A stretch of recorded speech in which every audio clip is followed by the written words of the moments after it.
Welcome to the NIL and the NCAA podcast. This is Paul Miller. I'm here with Andrew Hunter. Andrew, welcome to the show. And we have a big show today. It's a lot of things to talk about in terms of name, image, likeness deals in college athletics. Yes, we do. I'm excited to talk about it. So one of the things that we wanted to sort of lead with is some of the background here.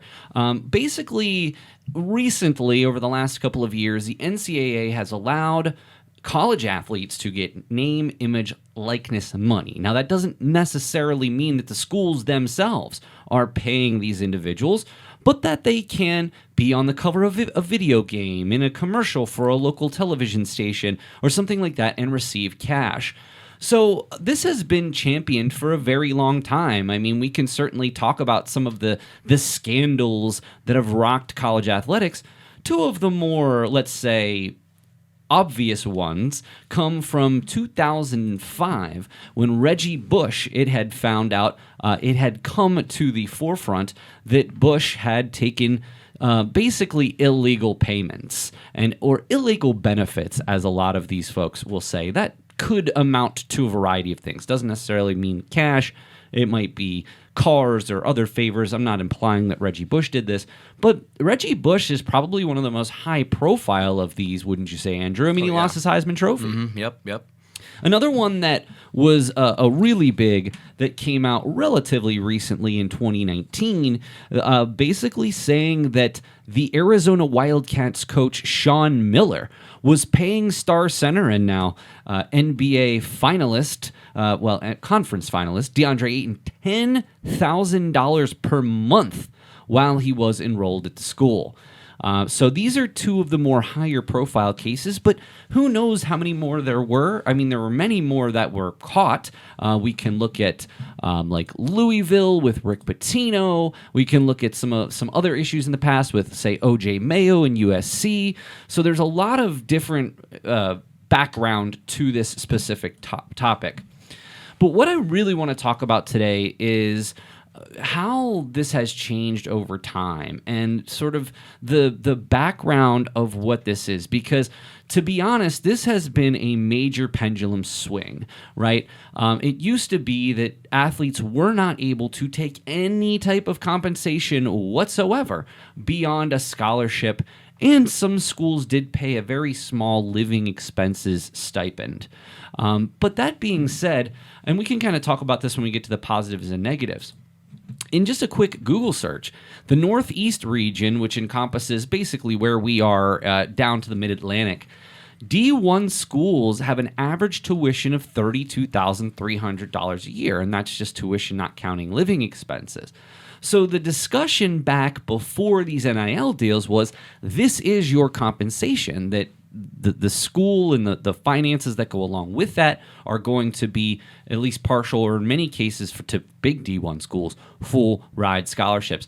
Even at just the tuition alone, you're looking at $120,000 over the course of a few years. So for many, many years, that was sort of lauded as this is their compensation and that they shouldn't be receiving because they're amateur athletes. And that was sort of the key.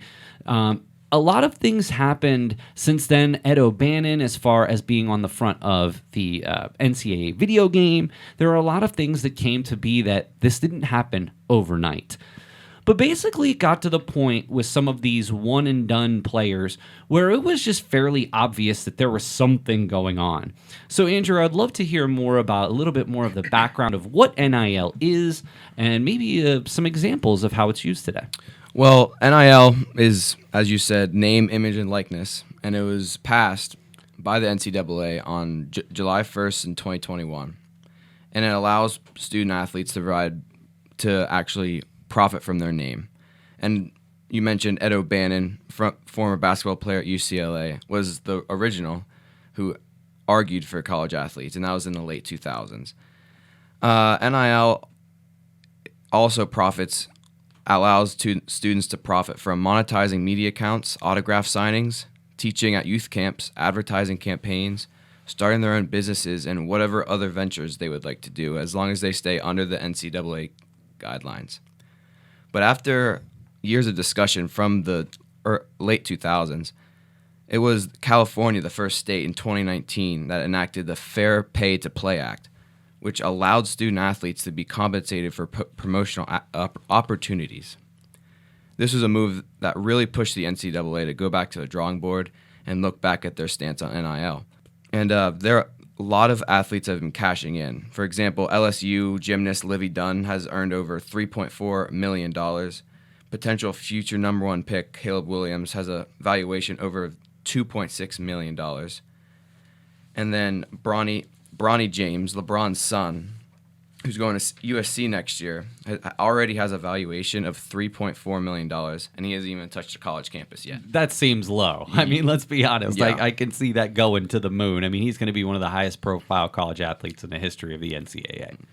But this doesn't just affect the top 1% of college athletes. It can affect any NCAA program in the country.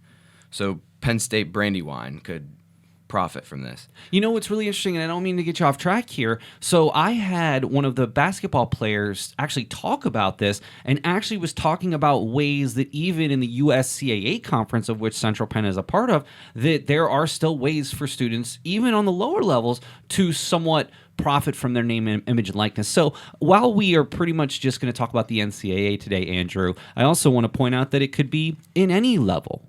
Yeah. Any level. Even I have an example here. Drew Aller, who is Penn State's backup quarterback last year, has a valuation of $343,000, and he played in a handful of games last year. And you mentioned Reggie Bush. He's never going to get his Heisman Trophy back.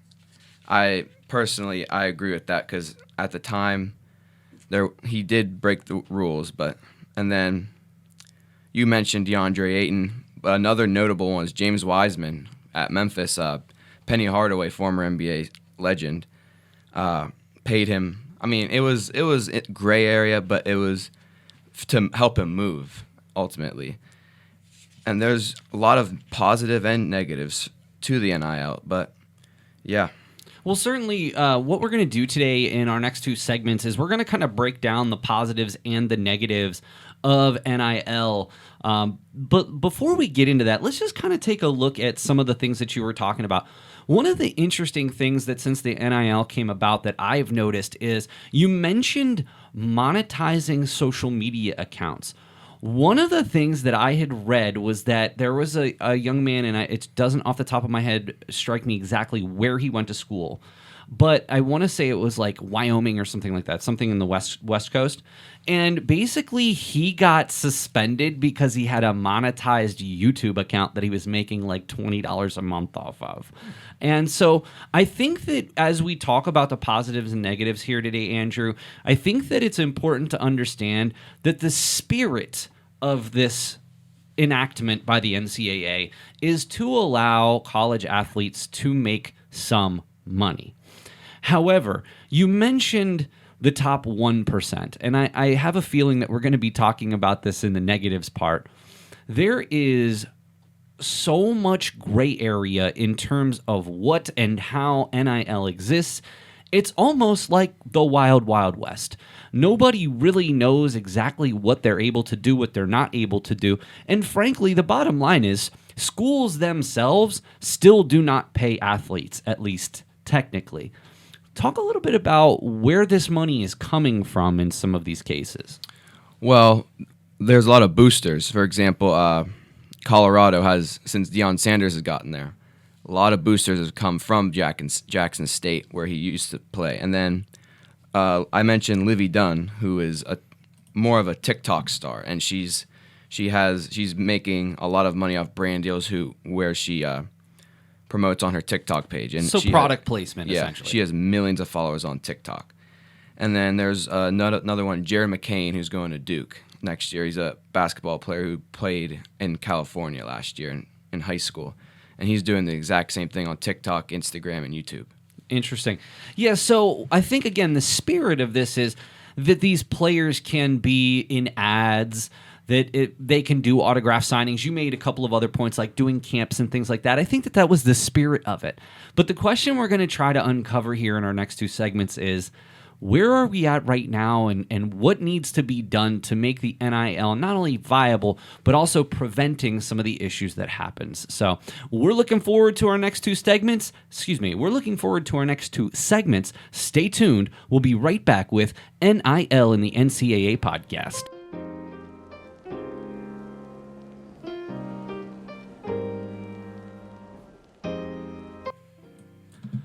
This is Paul Miller, and you are listening to the NIL, Name, Image, Likeness in the NCAA podcast with Paul Miller and Andrew Hunter.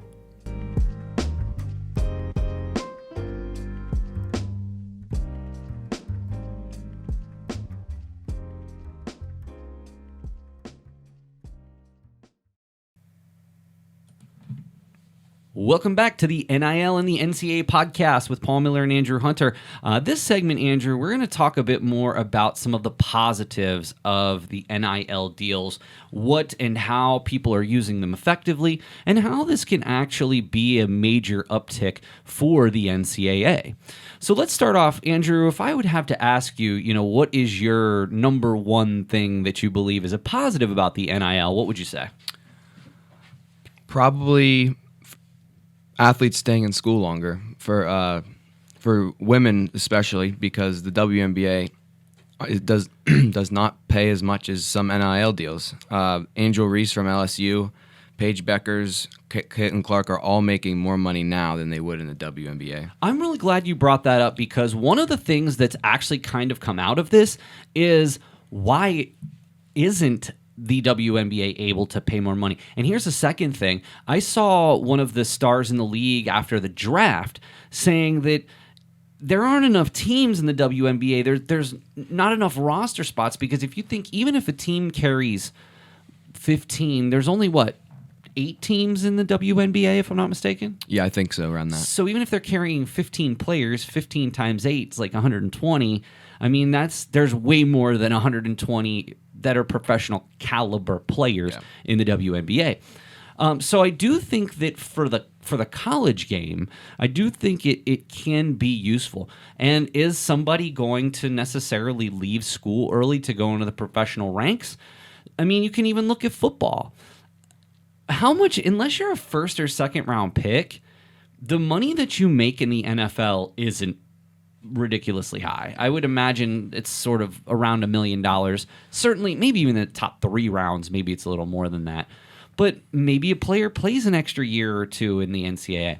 Now, on the opposite side of that, this has been a problem in the NCAA for such a long time, right? The one and dones. I know you're a college basketball fan. How frustrating is it to see all these one and done players in the NCAA? Yeah, especially my favorite college basketball player of all time, Zion, and that team who lost to Michigan State in the tournament. I think if they would have gone one more year, they would have won the whole thing. But I think R.J. Barrett, Zion Williamson, and Cam Reddish all are making very good money in the NBA. So I think they did make the right decision, but as a fan, it was kind of heartbreaking. But I think, too, that if the NCAA wants to have any type of longevity in terms of basketball, look, every year I know that people watch the tournament. People will always watch the tournament. But the thing is that if you don't know the players, I've almost gotten out of watching college sports because it's so hard to keep up, especially with basketball, with the players, because it's one and done. If these guys are even close to NBA talents, they're going to go and either play overseas or... Now, I will say the one other sort of wrinkle here, especially in basketball, is that these players can go directly to the G League. Now, you follow basketball more closely than me. Are you seeing a lot of people going straight to the G League? A lot of people are going to the G League. Scoot Henderson, who's going to be the 3rd pick this year, he went through the G League, and then Jalen Green, who is another top pick, also went to the G League, because I don't think they want to be in school and then play basketball over that. They want to be just basketball players. So how does that work? How do they... I know that if they don't have that eligibility, they still have to go into the draft, like you just referenced. But how does that work? Who decides, how do they decide what team the person plays for until their draft rights are acquired? Well, there's just one team, the G League Ignite. And that's just all these potential one-and-done players? Yep. There was, Isaiah Todd, who's on the Wizards now. He played there. And it's run by former NBA players, so they're getting that experience. And mentorship, too. Yep. Mm-hmm. Is the team any good? They win almost every game. Are you serious? Yeah, because they're just that good. Wow, that's pretty impressive. Well, and again, maybe a bit higher competition as well. Well, I want to go to somebody else like Caitlin Clark. Caitlin Clark, who frankly mesmerized the basketball world in the run, of course, was not victorious in the championship game, but she was just really something else. She is going to make more money in her senior year at Iowa than she could probably make in most of her career on the court. Of course, she's going to have a lot of endorsement deals, but on the court in the WNBA. Mm-hmm. What does that say about the WNBA then? I think they need to be more profitable, and of course, the WNBA is not going to be. It's just not as profitable as the NBA because of the revenue and all the other brand rights. And I think if they would get more profitable and more out there, then they get more talent and more women who want to play instead of staying in college. You know, you actually also talked about, we were kind of talking about that NIL deals could actually spread out the talent more evenly because, relatively speaking, everyone is on the same playing field. So if there are ways that you can enter into getting recruits, so you think it's a little bit more parity. And I would actually, maybe on the surface, I wouldn't agree, but if we just look back to the tournament this year, this tournament was one of the most exciting because we didn't have a number one seed in the Final Four, and most of the number ones went out pretty early. So it was really kind of anyone's ball game. Do you think that was NIL related? It might have been because I don't think. Well, UConn wasn't in it again because Paige Beckers tore her Achilles and ACL, and I don't think it was NIL related because I think LSU had Angel Reese, and she's high on the NIL, and then Caitlin Clark was there. She's high on the NIL, so I don't think it was NIL related at all. One other thing that I want to just talk about, number one, I think it's fair for us to say that obviously one of the big positives is that these players are finally able to get compensated for their name and their name, image, likeness, hence the name of the podcast. But what I also think is that realistically speaking, the compensation is now out in the open. It's not under the table. It's not hush deals. It's not bags of money being thrown at you. It's not anything quite like that. There's also, hypothetically speaking, more oversight. So I think what's interesting, and actually the Sports Illustrated article from January 30th really kind of talks about that a bit more, but, and this is a big but, and we'll maybe talk about this a bit more in the negatives, there really aren't a whole lot of rules at this point. And frankly, I don't really know that the NCAA really thought this out the way they could have, but we're going to hold that for the negatives. But let's just talk about that for a second. Like, the compensation that people are getting is visible, and hopefully there's a bit more oversight. What level of importance do you value that? Like, either the oversight or just the fact that this is more above board instead of sort of under the table? Yeah, I'd rather see what they're actually making instead of seeing like, oh, hey, he's making a lot of money and not knowing what he's actually making. Yeah, and I think that's true too. I'm just curious about not only the NCAA but the individual colleges and to what extent they know exactly what's going on, and if there still is money being exchanged under the table. I mean, we'd have to at least guess that there is, or something at least somewhat nefarious. But and finally, we've talked quite a bit about women's athletics. I would say that this has really improved the opportunities for women to make money in athletics. Even just as far back as women's soccer, the national team, when it came out that the U.S. was going to pay the women's team equally to the men, this has been something that, you know, people have been championing for years. You made the point earlier that, frankly, it's not to say that they shouldn't be paid evenly, but it's just a business thing, right? NBA brings in billions of dollars. The WNBA has fewer teams, lower attendances, much less money revenue from TV deals. and sponsorship deals. So it's really just a matter of business. I'm sure that the owners of the WNBA would love to pay millions of dollars to their players. But I do think a very important point that you made earlier is that many more women athletes are benefiting at a much younger age and increasing their earning power over their careers. So that's obviously a big positive. Mm-hmm. Well, as we wrap up this segment, we just kind of want to take a look back at some of the positives here. For one, athletes are able to benefit from their names at the college level. There's more visible compensation and, hypothetically speaking, more oversight from the NCAA and the individual colleges. We both believe that it improves the overall college product. The fact that a Caitlin Clark or a Caleb Williams is going to stay in school an extra year to get that NIL money really only lifts the whole entire college game up in both of their cases. It may spread talent out a bit more evenly, at least it would seem that way on paper. And certainly the equity is, while still uneven, the gap has closed somewhat for women athletes being able to benefit in their pay wages. So, well, that was a quick look at how we believe the positives work in the NIL. Stay tuned. We'll be back with what we believe some of the negatives are as we close out the podcast. Stay tuned to NIL in the NCAA podcast. We'll be right back.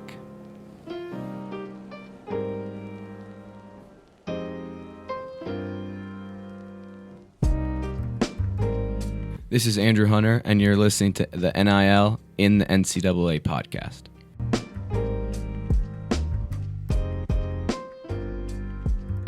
Welcome back. This is Paul Miller and Andrew Hunter for the NIL in the NCAA podcast. We're here with our final segment where we're going to break down some of the question marks and negatives that we have about name, image, likeness deals in the NCAA and maybe suggest some ways that the NCAA revise, maybe fix some of these issues that we're talking about. So, Andrew, why don't you get us kick-started with what do you think the biggest negative that we've seen to this point with NIL deals? Well, I think the basic fan thinks that teams and colleges are buying players instead of maybe recruiting the highly sought-out athletes. And there was a great example. Nick Saban, I think it was last summer, called out Texas A&M for just throwing NIL money at players. And I'm sure that Alabama doesn't pay any of their players. Definitely not. Of course, we're joking. Yeah. But, Texas A&M brought in, I think, the top recruiting class last year, but they didn't, of course, perform this year as who won the national title this year? Georgia. Georgia again. And then Deion Sanders, I don't know if you remember the famous line he told his new players once he came in, I'm bringing my luggage with me, and it's Louis. And I think that's just not players like his star son at quarterback, but I think that also meant boosters. And I think that's just a huge negative that the public sees. I was just happened to be watching ESPN, which I do quite a bit, and I saw an article come out about Urban Meyer, of all people, one of the best college coaches, worst NFL coaches, but we're not going to get into that. But he came out with an article here on June 2nd that, quote, Urban Meyer thinks the NCAA's use of name, image, and likeness rules that allow players to earn money is a way for teams to cheat the system. On an interview on Don't At Me with Dan Dakich, Meyer said his understanding of the rules make it sound like collective is a fancy word for cheating. Quote, when I hear that word, I kind of cringe right now, and I hear the stories behind it, and they're going to go to donors and boosters and ask for a lot of money, put them in a big pot, and then decides who gets that money based on ability level, which I think it's A1 of the rule of the NIL. You can't do that. So I guess where I'm kind of confused here is, to me, it seems like NIL's supposed to be a situation where if a college athlete wants to go do a commercial for a local car dealership or a radio spot for a local, business, that they're able to do that. What it appears that Urban Meyer is saying is that essentially they're just getting as much money as possible and then paying Caleb Williams $5 million to do a 30-second commercial. So I guess within the letter of the law, that's technically legal, but the spirit of the law, it most certainly is not. So I guess the question is, what can the NCAA do to further clarify these NIL deals so this kind of stuff doesn't happen and the players aren't going to the teams with the most money? I have no idea how they do that. I think it's always going to be up in the air, especially with these outside businesses getting athletes to get them to do short commercials for millions of dollars.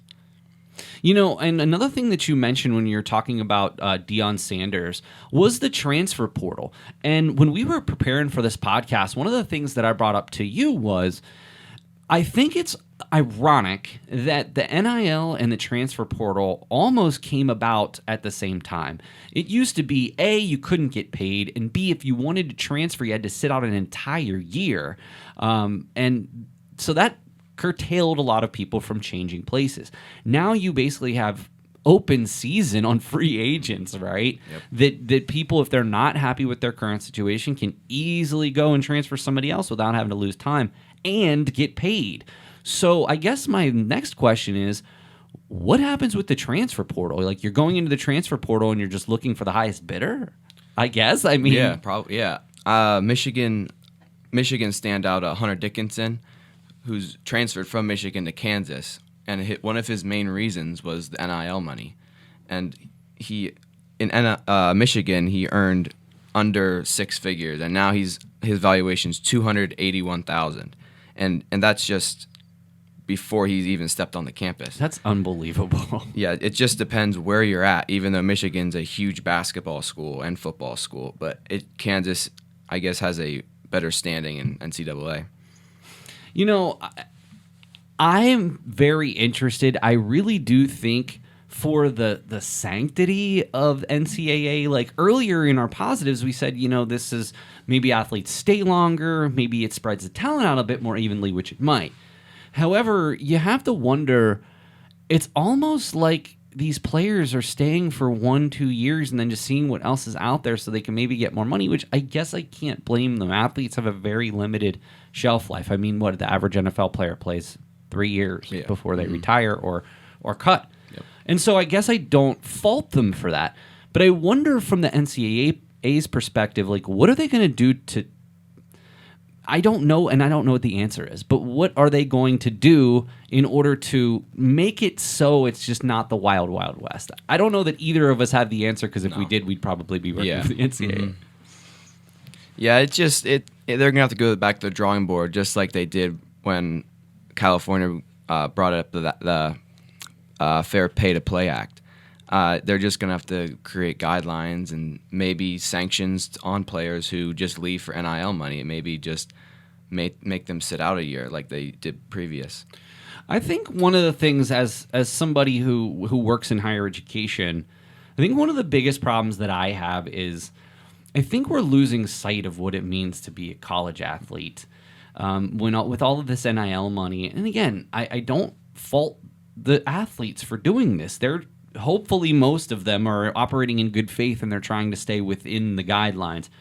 But you have to wonder how much actual class assignments, things that they're doing. I just encourage you to Google different academic issues that have gone on with people cheating and having other people taking their classes for them, taking tests for them, those types of things.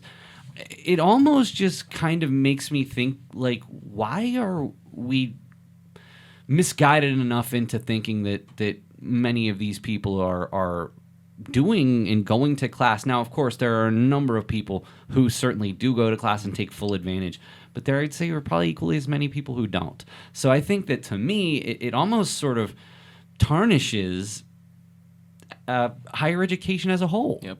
So, I mean, that's pretty interesting. Well, let's just put it this way, Andrew. I don't know that we necessarily got too far in this discussion, but I would simply say this. Really, as we were preparing for this today, I wanted to kind of leave everybody with sort of one more article. And this has to do with a $13 million signee, quote unquote, from Florida This article came January 30th from Ross Dellinger from Sports Illustrated.